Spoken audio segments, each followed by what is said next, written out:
Irmãos, a Bíblia Sagrada,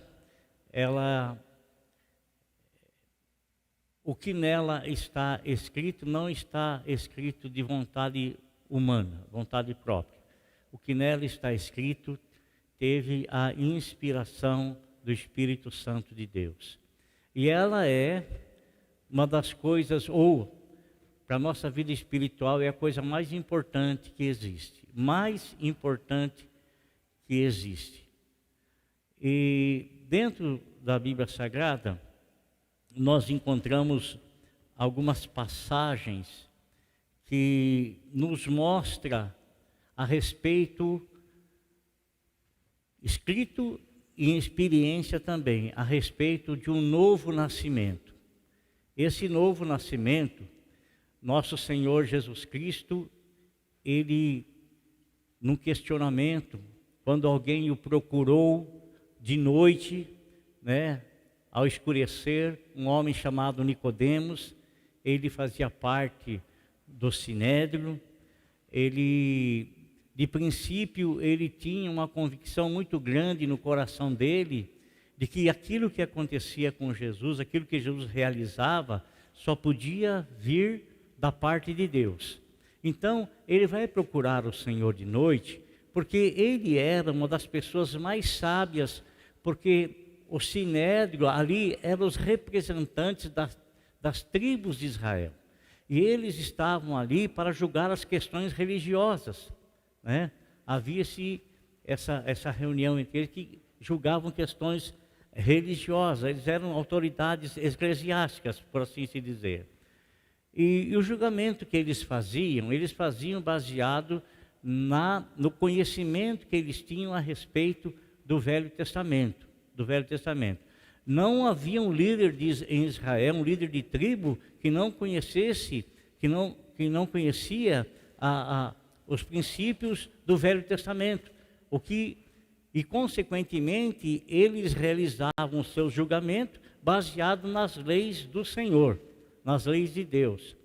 E dentre esses homens havia Nicodemos, e Nicodemos, ele era uma das pessoas mais sábias, e por estar junto no Sinédrio, e por ouvir muitas coisas que falavam a respeito de Jesus, principalmente que eram as pessoas mais pobres que ouviam e que davam atenção àquilo que nosso Senhor ensinava, àquilo que nosso Senhor dizia, e isso não apenas naquela época, mas hoje em dia também. Hoje em dia também. O apóstolo São Paulo, ele fala em uma das suas cartas, para nós observarmos que não são muitas pessoas de sabedoria e destacável que buscam ao Senhor e que o têm como Salvador.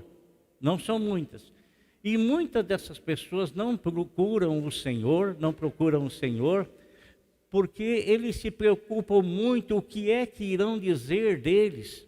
Era o que Nicodemos pensava. Ele era uma das pessoas mais sábias em Israel, mais sábias. Ele era aquele que se destacou na sua tribo como conhecimento, como sabedoria. Então ele vai procurar o Senhor Jesus Cristo à noite por vergonha. Nós podemos condená-lo? Não, de forma alguma, porque eu não sei você, mas no princípio da conversão de muitas pessoas, de muita gente, a pessoa ela se sente um pouco intimidada pela consideração que os outros irão, ou pelos dizeres, ou pelas conversas que irão sair a respeito de ele estar se tornando um cristão, de estar se tornando um crente em Cristo Jesus. O que será que o meu tio vai falar? O que a minha tia vai falar? O que aquele vai... Sabe, a pessoa às vezes, ele esconde a fé dele no princípio. E acontece com essa pessoa o que aconteceu com Nicodemos. No princípio ele quis esconder a fé dele, mas ele chega conversando com Jesus e dando um testemunho de que ele sabia que Jesus vinha da parte de Deus. Ele disse: mestre, eu bem sei que tu és da parte de Deus, porque ninguém pode fazer os sinais que tu fazes se Deus não for com ele. Ninguém pode fazer. Ninguém pode realizar as coisas que tu realizas se Deus não for com ele. Mas o que foi que Jesus falou com ele? Jesus, irmãos, ele levou em conta a consideração, levou em conta essa palavra aí que Nicodemos estava transmitindo, estava trocando com ele? Não. Jesus disse: olha, Nicodemos, em verdade vos digo, se você não nascer de novo, você não pode ver o reino de Deus. Nicodemos era um homem sábio, um homem entendido, mas ele não conseguiu discernir o que o Senhor Jesus Cristo estava falando. Tanto que ele se expressou de uma forma, de uma maneira, de um jeito que dá-nos a entender que realmente ele não entendeu. Porque ele falou para o Senhor assim: mas como é que pode, eu sendo grande, sendo homem agora, como é que eu vou voltar no ventre da minha mãe e nascer de novo? Nosso Senhor disse: não, Nicodemos, você não vai voltar no ventre da sua mãe. Em verdade vos digo, que aquele que não nascer de novo não pode entrar no reino de Deus. Uma coisa você ver, outra coisa é você entrar. Você não pode entrar numa porta que você não vê, que você não enxerga. E o homem, quando ele está afastado do Senhor, a Bíblia fala assim claramente, que existe algo que tampa o entendimento dele, existe algo que cega o entendimento dele. O apóstolo São Paulo diz que o Deus desse século cegou o entendimento dos incrédulos para que não lhes resplandeça o evangelho da glória de Deus. O evangelho é a verdade revelada. Tapa-se os olhos com mentira. Tapa-se os olhos com meia verdade. Tapa-se os olhos fazendo com que a pessoa ela não consiga enxergar, não consiga ver a verdade que nos é revelada no Evangelho. Então, o Senhor Jesus Cristo disse essas palavras para ele. E quando nós entregamos a nossa vida para o Senhor, nós nascemos de novo. Não é no batismo, o batismo não é o novo nascimento. O novo nascimento é quando você recebe a Cristo como teu Salvador. Aí você nasce de Deus, nasce do Espírito, nasce da água. Da água e do Espírito, a água não quer dizer aquela água que nós passamos ali. A água é a palavra de Deus. A palavra de Deus, ela é a água. É ela que nos lava, é ela que nos limpa. A outra que a gente passa no batismo é um simbolismo daquilo que já aconteceu na tua vida, daquilo que já sucedeu no seu interior. Aquilo lá é uma declaração pública do seu novo nascimento, é uma declaração pública de algo invisível que aconteceu no seu interior, que só você e Deus sabe. Algo invisível, algo lá dentro, algo que não se pode tocar, não se pode, né? O que acontece? Você nasce de novo, nós nascemos de novo. A partir do momento que nós nascemos de novo, nós temos algo através do qual nós devemos nos alimentar, que é a palavra de Deus. Nem só de pão viverá o homem, o pão é necessário, e o pão ali, ele está simbolizando todo o alimento que o nosso corpo necessita. O pão ali está simbolizando a criança recém-nascida, que tem que ser, que ela tem que o alimento adequado com a idade dela, né? Você, uma criança recém-nascida, você não vai pegar aí uma picanha e enfiar na boca dela, não tem, né? Mas conforme a criança vai crescendo, também o alimento dela vai mudando, conforme a sua faixa etária. Nós, como cristãos, nós nascemos de novo. Tem muitos irmãos aqui que já nasceram lá há mais de 30 anos, há mais de 20 anos. Tem outros irmãos que estão nascendo agora, estão dando os primeiros passos. E quando a gente está dando os primeiros passos, tem umas confusão que vem na mente da gente, umas confusão que é a palavra de Deus limpando a nossa cabeça de tudo aquilo de errado, porque a Bíblia Sagrada, o Espírito Santo a usa para santificar, isto é, para tirar, para limpar tudo aquilo que nós recebemos, o que nós aprendemos, que pode ter parte da palavra, mas não tem a totalidade da palavra. E meia verdade não é verdade. Meia verdade não é verdade. Não é verdade. Então a totalidade da palavra, ela entra na nossa vida, ela entra, e quando nós pregamos a palavra para vocês, há mensagem que vem e que, para sustentar, segundo a sua faixa etária, a sua faixa etária de vida espiritual. Muito embora tem pessoas que têm 30, 15 anos ouvindo a palavra de Deus e eles ainda continuam numa imaturidade muito grande. Não conseguem se desenvolver espiritualmente, não conseguem progredir espiritualmente, não conseguem se deslanchar espiritualmente, porque eles estão sempre amarrados com alguma coisa. Estão sempre presos com alguma coisa, sempre presos. Umas vezes porque a pessoa, ela quer questionar a palavra com tradições que ela recebeu. Quer questionar a palavra com tradições recebidas.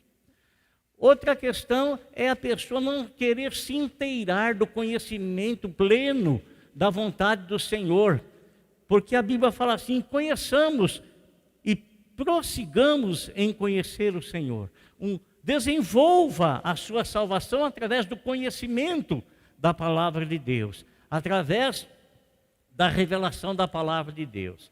Então, eu quero falar para vocês nesta noite, algo baseado nessas palavras que eu estou dizendo para vocês, e também no versículo aqui, do livro de Isaías, no capítulo 8, versículo de número 20. Isaías, irmãos, ele é chamado de o profeta messiânico. Se, por sua vez, Jeremias ele é chamado de o profeta chorão, Isaías ele é chamado de o profeta messiânico. Isso quer dizer que Isaías ele escreveu muito a respeito da vinda do Senhor Jesus Cristo, anunciando a vinda do Messias. E Jeremias, por sua vez, ele lamentava sempre a situação do povo de Israel, e ele lamentava sempre também a sua situação, porque a sua situação, ela simbolizava a situação do povo, né?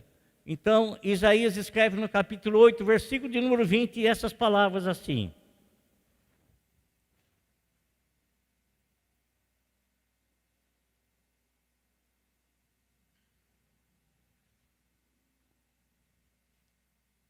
E o tema da nossa mensagem é: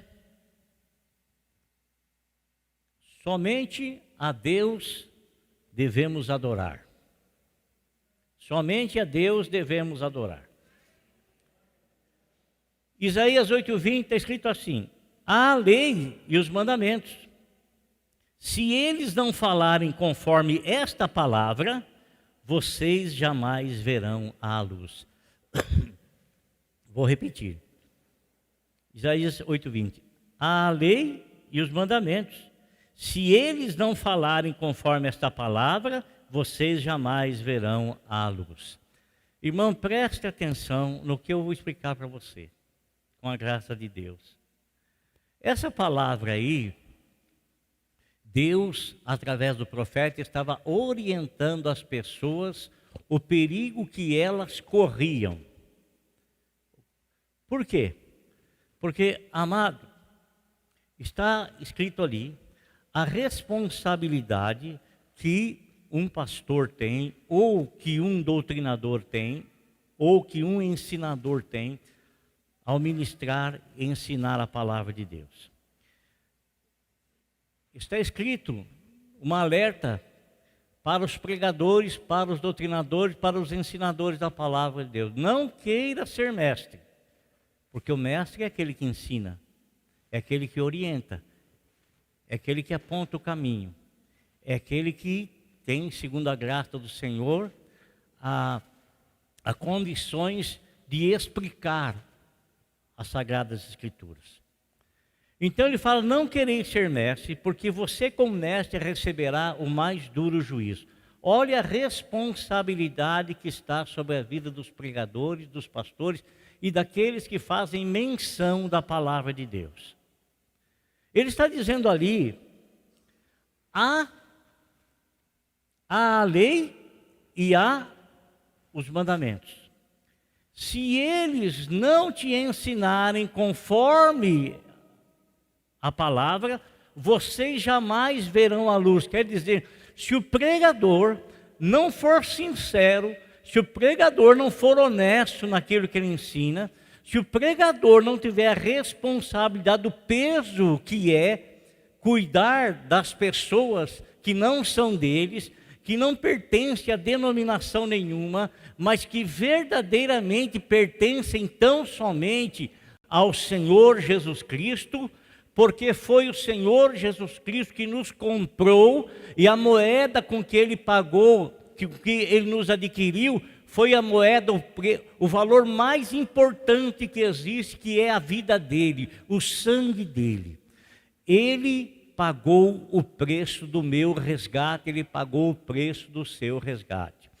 E o apóstolo São Paulo, ele nos alerta no livro de Atos dos Apóstolos, dizendo o seguinte: olhai por você mesmo, tenha cuidado primeiramente da sua própria vida, olhai por você mesmo e posteriormente e consequentemente por todo o rebanho sobre o qual Deus vos constituiu pastores, bispos, apóstolos, profetas, evangelistas, para apacentardes a igreja do Deus vivo, que Ele próprio resgatou, que Ele próprio a comprou com seu sangue.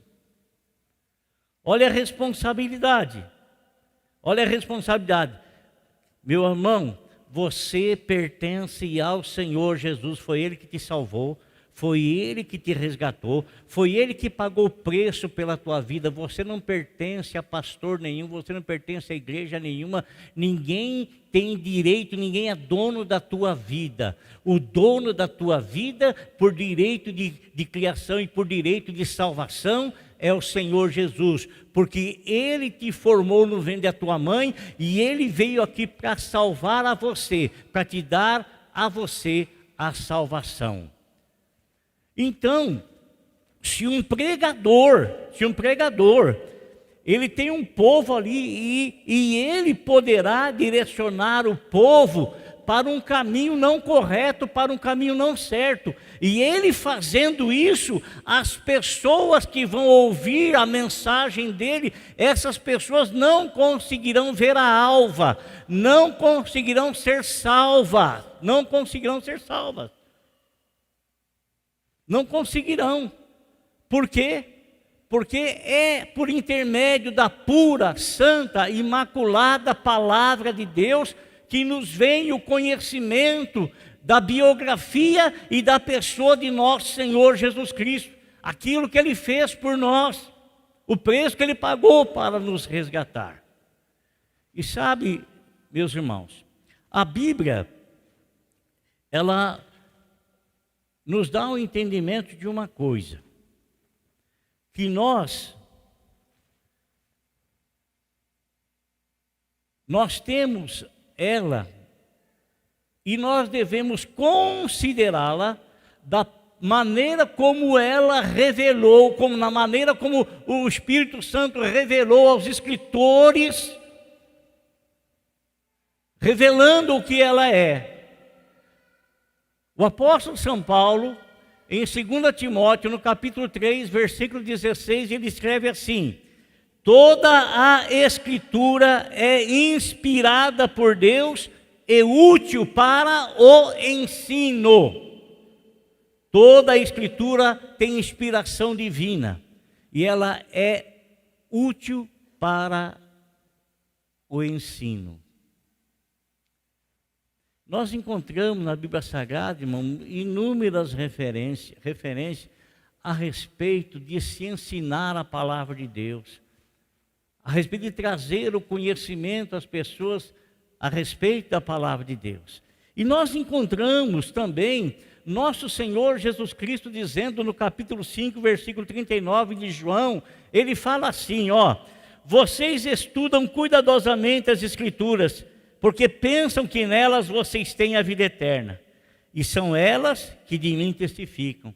O Senhor está chamando a atenção de um grupo de pessoas que estava perto deles.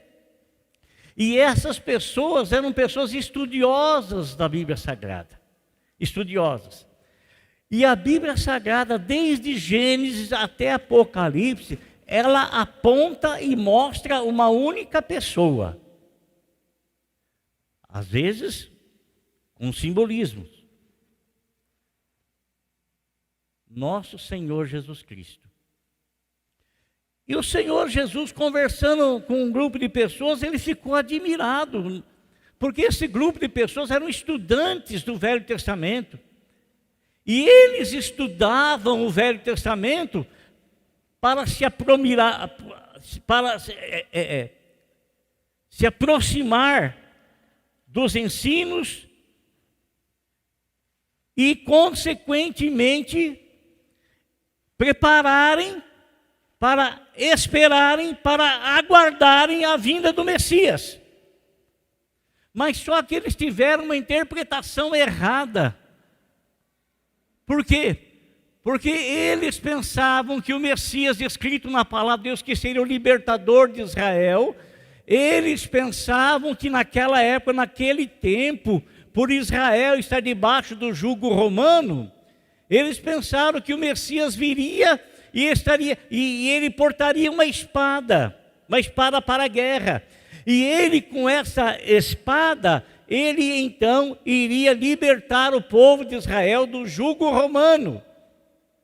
Foi isso que eles entenderam da Bíblia Sagrada, mas não era isso que a Bíblia Sagrada queria dizer. A Bíblia Sagrada queria dizer que o Senhor iria libertar a humanidade do jugo de Satanás. A própria Bíblia nos fala que nosso Senhor Jesus Cristo se manifestou para desfazer as obras do diabo, para desfazer o domínio do diabo sobre a vida do homem. É por isso que Jesus resgatou o homem, porque o homem estava preso, estava sequestrado por Satanás, e nosso Senhor, ele pagou o preço do resgate, deu a própria vida para nos resgatar e tirar da mão dele. Ele veio para nos livrar de toda a obra de Satanás. Ele veio para isso. E nosso Senhor chamou a atenção deles: vocês estudam as Escrituras, e elas falam de mim, e vocês não estão me reconhecendo. Não estão me reconhecendo.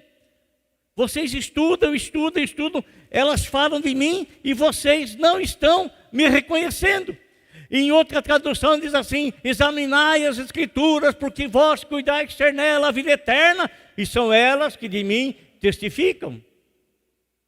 Mas as pessoas com quem ele estava falando com pessoas conhecedoras do Antigo Testamento. A Nova Tradução, ela nos orienta a examinar as Escrituras se nós quisermos conhecer a respeito do Senhor, para nós examinarmos as Escrituras. Agora, irmãos, veja bem uma coisa: sobre qual doutrina nós temos o fundamento? Sobre qual doutrina? Nós recebemos ensinamentos dos apóstolos. Nosso Senhor Jesus Cristo, ele escolheu 12 homens, e ele educou, ensinou esses homens durante 3 anos e meio. Eles fizeram um seminário intenso, não apenas ouvindo teoricamente, mas vendo o Senhor Jesus Cristo praticar aquilo que ele ensinava, porque ele estava aperfeiçoando esses homens para que esses homens passassem posteriormente, quando ele ascendesse aos céus, como ascendeu, passasse a ensinar às outras pessoas. Por isso, nós somos católicos e apostólicos. Nós somos católicos e apostólicos, porque a palavra católico quer dizer universal, e a igreja do Senhor Jesus Cristo é uma igreja universal. Todos os povos, todas as línguas, todas as nações. Jesus morreu por todos. Então, a igreja do Senhor não é a nossa comunidade tão somente. Não é aquela comunidade ali, não é aquele. A igreja do Senhor é todo aquele que o recebe e o tem como Senhor e Salvador, e que a Ele servem em espírito e em verdade. Adora Deus em espírito, não adora a Deus através de nenhum pedaço de pau, de madeira, de bronze, seja lá o que for, feito pela mão do homem. Não adora isso aí. Simbolismo de alguma coisa que já não existe mais. Não.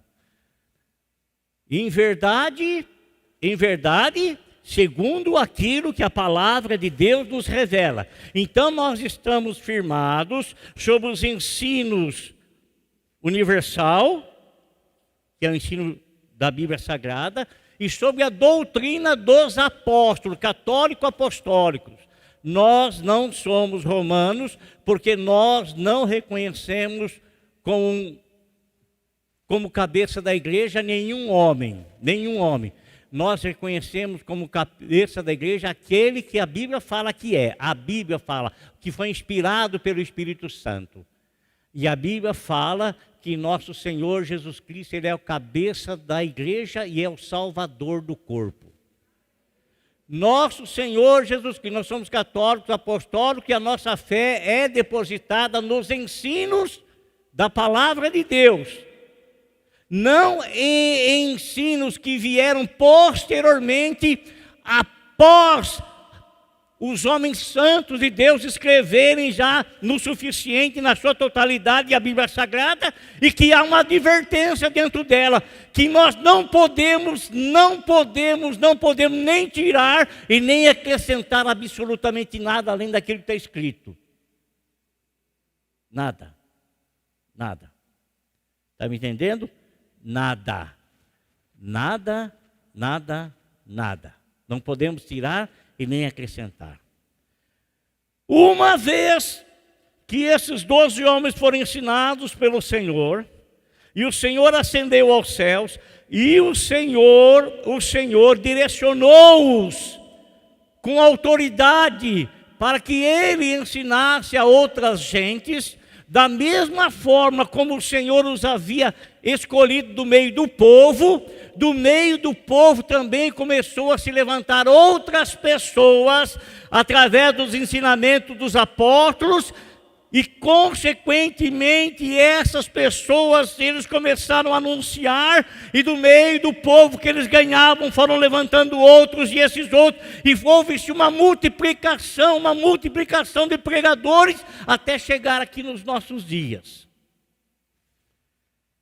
Os 12 receberam diretamente do Senhor Jesus, por isso são apóstolos autênticos, segundo aquilo que a Bíblia fala. E os demais, por esses 12, foram levantados também, e foram levantando.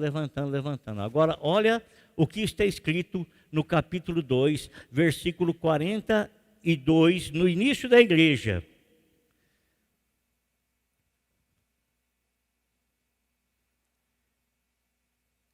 2:42. Eles se dedicavam ao ensino dos apóstolos.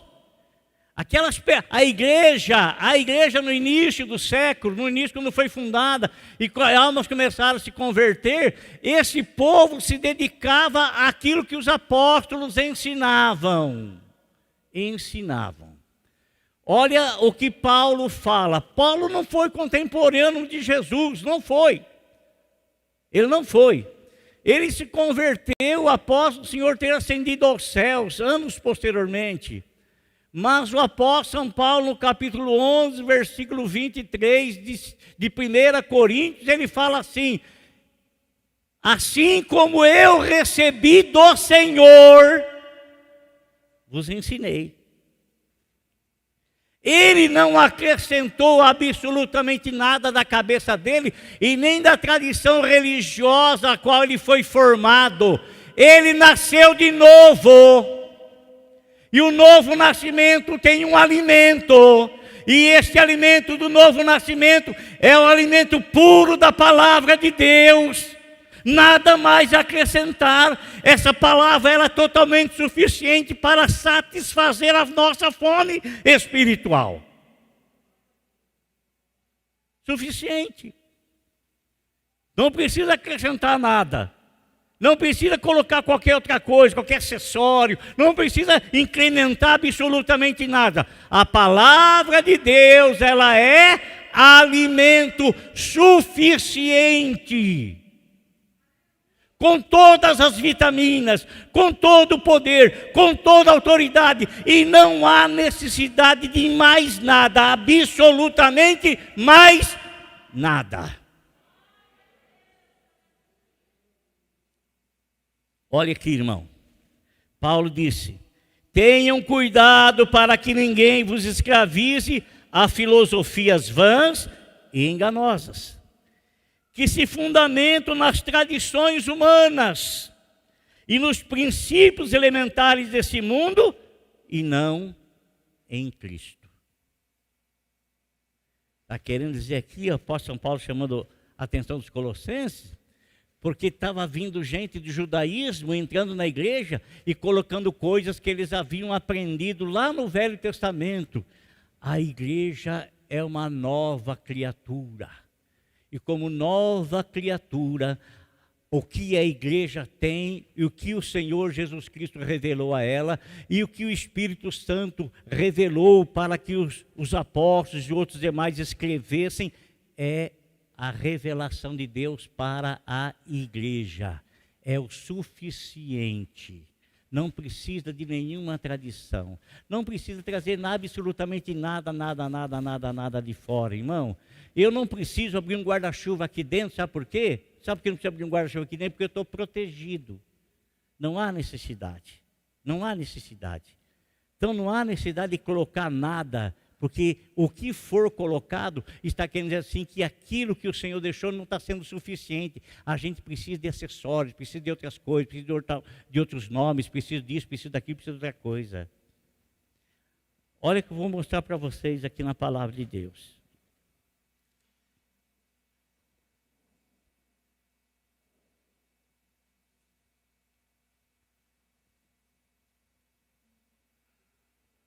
Senhor Jesus, o Senhor Deus,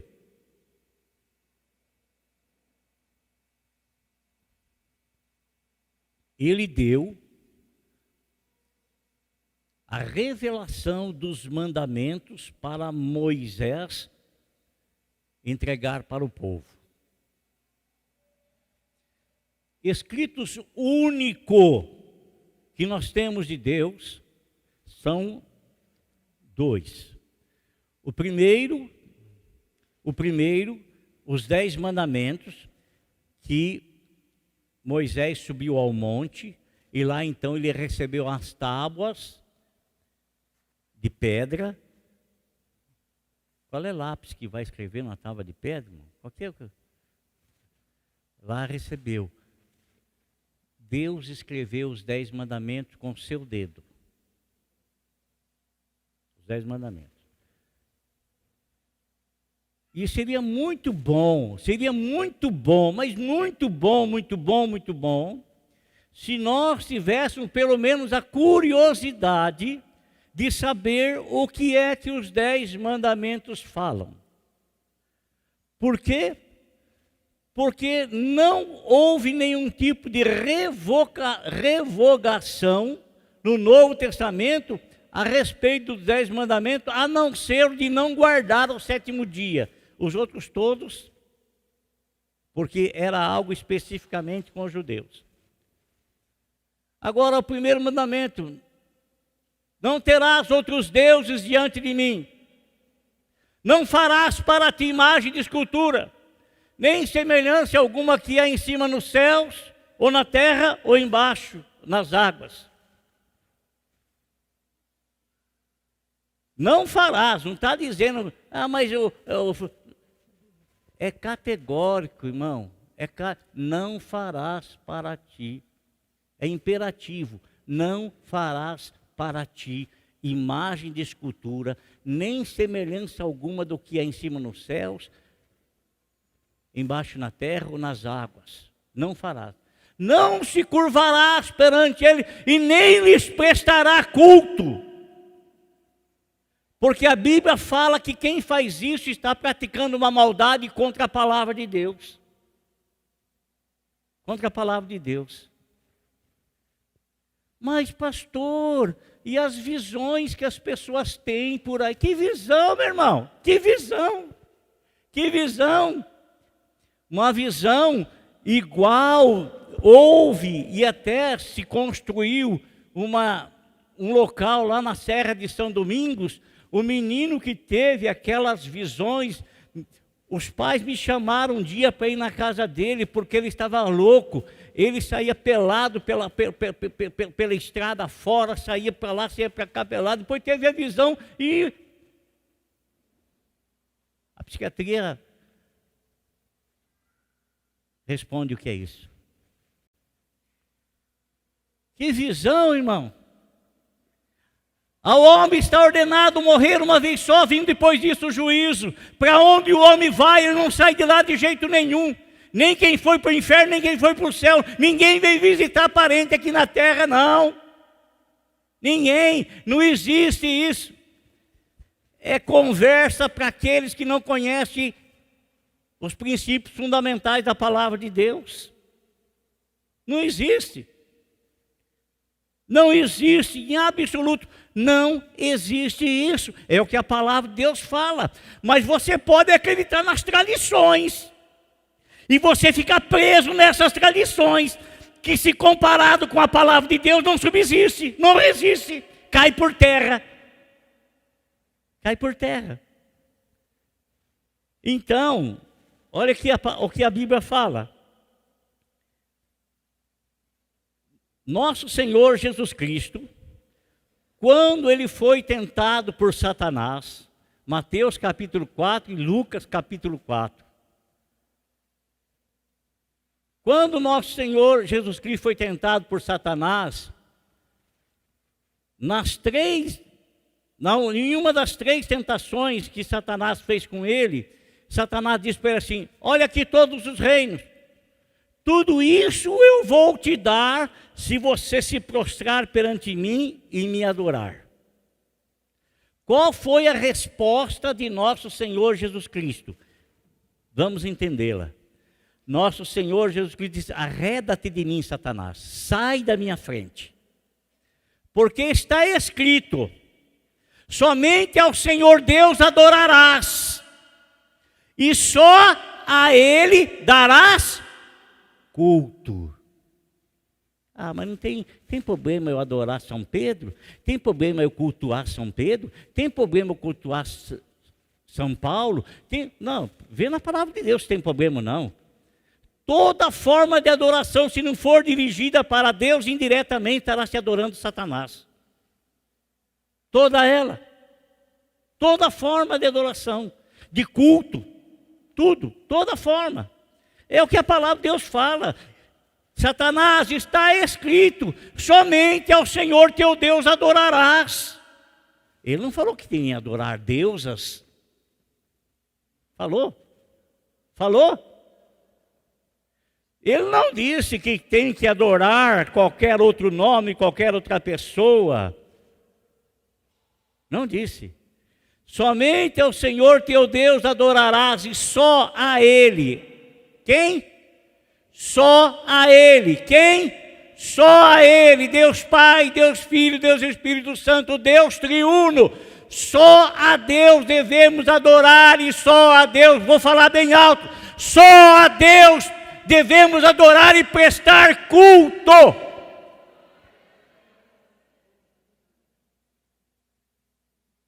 Quem manifesta de outro jeito, de outra maneira, porque não tem conhecimento da palavra de Deus. E é muito ruim nós manifestarmos de maneiras contrárias aos princípios bíblicos. Seja quem for que tenha falado, prevalece sempre a palavra do Senhor. Ela é digna de toda confiança, digna de ser respeitada, digna de ser adorada, digna de ser engrandecido é o Senhor, e digno de culto somente o Senhor. Está escrito aqui. Está escrito aqui. Cada palavra é comprovadamente pura. Ela é escudo para quem nela se refugia. Nada acrescente às palavras dele, do contrário, ele o repreenderá e mostrará que você é mentiroso. Provérbios capítulo 30, versículos 5 e 6. Nada acrescente, nada, porque do contrário, ele te mostrará, te repreenderá e te mostrará que você é mentiroso. Seja Deus verdadeiro e todo homem, seja Deus verdadeiro e todo o homem mentiroso.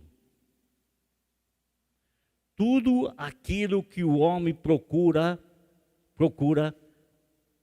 implementar dentro das Sagradas Escrituras, procura tirar dentro da Sagrada Escritura, não tem a mão do Senhor, tem a mão do próprio homem.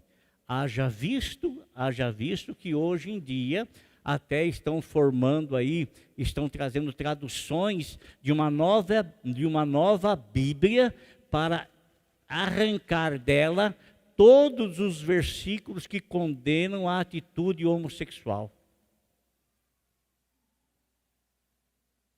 Ah, você condena isso? Condena? Então condene também as outras coisas que as pessoas puseram no passado e que vem como tradição aí na sua mente, vem com tradição. Irmãos, olha só, quando é interessante, irmão, que Pedro nunca reivindicou a adoração de ninguém. Paulo nunca reivindicou a adoração de ninguém. Paulo, que recebeu a revelação de Deus para entregar para a igreja, para que a igreja ande dentro dos parâmetros ali dessas revelações, ele nunca nos mandou orar em nome de outra pessoa. Ore para São Pedro, Paulo nunca falou isso. Ore para São João, Paulo nunca falou isso. Ore para Maria, Paulo nunca falou isso. E por favor, eu não estou desmerecendo-os de forma alguma. Só que eu não posso acrescentar nada, além daquilo que está na palavra. Não posso acrescentar, porque se eu o fizer, o Senhor me repreenderá e me terá como mentiroso. Maria, porventura, reivindicou a adoração de alguém? Nós não somos formados e não somos edificados na doutrina dos apóstolos. Os apóstolos escreveram alguma coisa de nós devemos adorar Marta, Maria, Pedro, Antônio, Joaquim, João, Sebastião. Escreveu alguma coisa? Então que doutrina é essa? Que doutrina é essa? Se não está firmada nos ensinos apostólicos, que doutrina é essa? Que ensinamento é esse? De onde veio esse ensinamento? Pedro ele foi chamado à casa de Cornélio. Cornélio um homem bom. Olha só. Cornélio um homem bom. Pedro foi chamado lá na casa dele, porque um anjo apareceu para Cornélio. Olha o respeito pela palavra de Deus. O anjo foi chamado... O anjo chegou na casa de Cornélio, porque Cornélio estava em oração, e o anjo disse para Cornélio, manda chamar Pedro, e falou de onde o Pedro estava, o endereço, tudo onde Pedro estava. Ele vai te mostrar o caminho mais correto. Por que o anjo não pregou para ele o evangelho? Se você encontrar algum anjo pregando o evangelho, não acredite, é mentira. Não acredite. Sabe por quê? Porque anjo algum tem autoridade dada por Deus para pregar o evangelho. Quem tem autoridade são os homens que se perderam e que foram resgatados. São os homens que têm a experiência de estar perdido e de estar salvo. É eles que transmitem a experiência, os anjos não. Os anjos não receberam autorização de Deus para pregarem o evangelho. Agora não. Lá no final vai receber, quando a igreja não estiver mais aqui, vai receber. mas agora não. Então, Cornélio mandou chamar Pedro.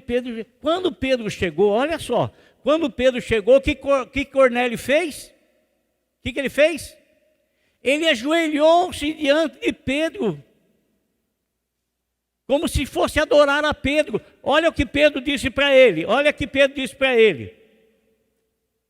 Quando Pedro ia entrando na casa de Cornélio, Cornélio dirigiu-se a ele e prostrou-se aos seus pés, adorando-o. Mas Pedro fez levantar-se, dizendo: eu sou homem como você. Eu sou homem como você. Eu sou homem como você. Pedro nunca aceitou e nunca reivindicou a adoração. E nenhum deles que tiveram a inspiração de receber a palavra e direcioná-la para a igreja, para que a igreja a exercitasse, não existe sequer o único versículo que nos manda adorar Maria, que nos manda adorar o anjo Gabriel, que nos manda prestar culto para Maria, que nos manda prestar culto para Tião, que nos manda prestar culto para São Sebastião, que nos manda prestar culto para... Isso é desvio de fé, e é por isso que tantas e tantas pessoas estão com o coração carregado de coisas ruins, porque desviaram a fé deles, porque não ensinaram segundo a revelação exata da palavra de Deus, foram acrescentando coisas. Jesus não basta, vamos por Maria. Jesus não basta, vamos por Pedro. Jesus não basta, vamos por Pedro, Maria e João. Jesus não basta, vamos por Pedro, Maria, João e Tião. E Jesus não, e foram acrescentando,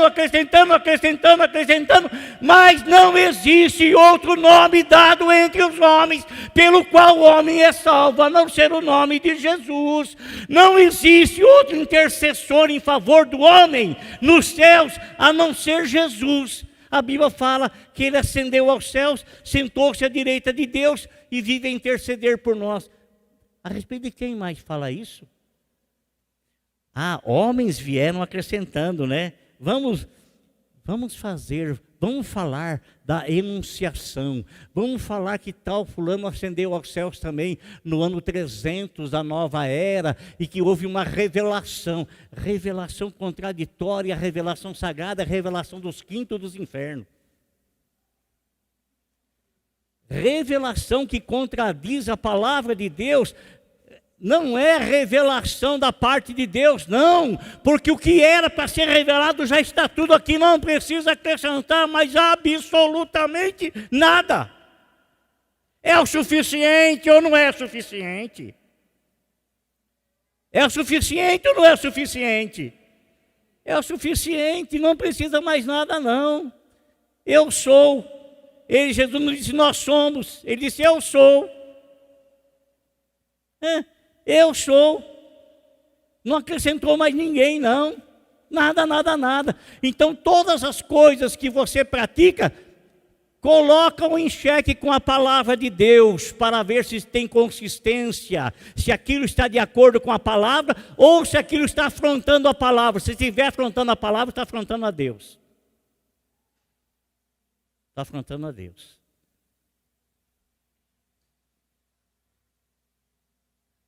Irmãos,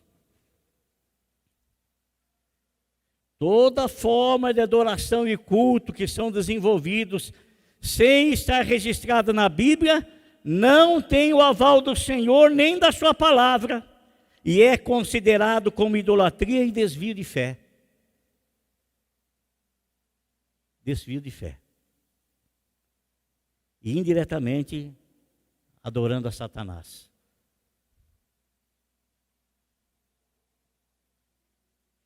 Você acha que Jesus não é suficiente? Se ele não fosse suficiente, não precisaria dele vir aqui na terra. Os homens dariam jeito. E é sempre assim, sempre Satanás está querendo colocar alguma coisa, né? Sempre.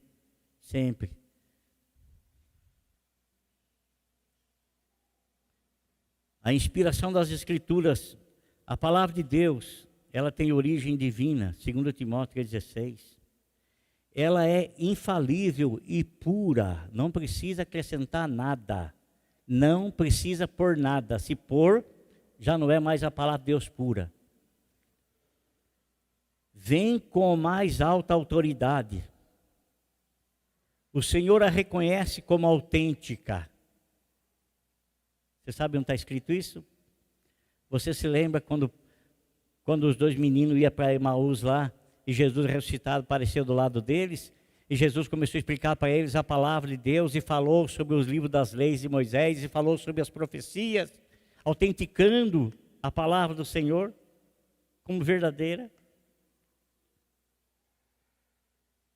Tem validade eterna, não muda, tem validade eterna. Passa os céus e a terra, mas as minhas palavras é deturpada por muitos, 2 Pedro 3,16 e 2 Coríntios 2,17. Muitas vezes é invalidada por tradição. Marcos 7,13. Fala para o teu irmão assim: a palavra de Deus te é suficiente, nada acrescente, nada tire. Ela é suficiente. A palavra de Deus, ela é suficiente. Ela é suficiente. Ela é suficiente. Não coloque absolutamente nada de tradição que você recebeu, porque aquilo que você recebeu não está de acordo com os princípios bíblicos. E se não está de acordo com os princípios bíblicos, escolha a palavra. Despreze a tradição.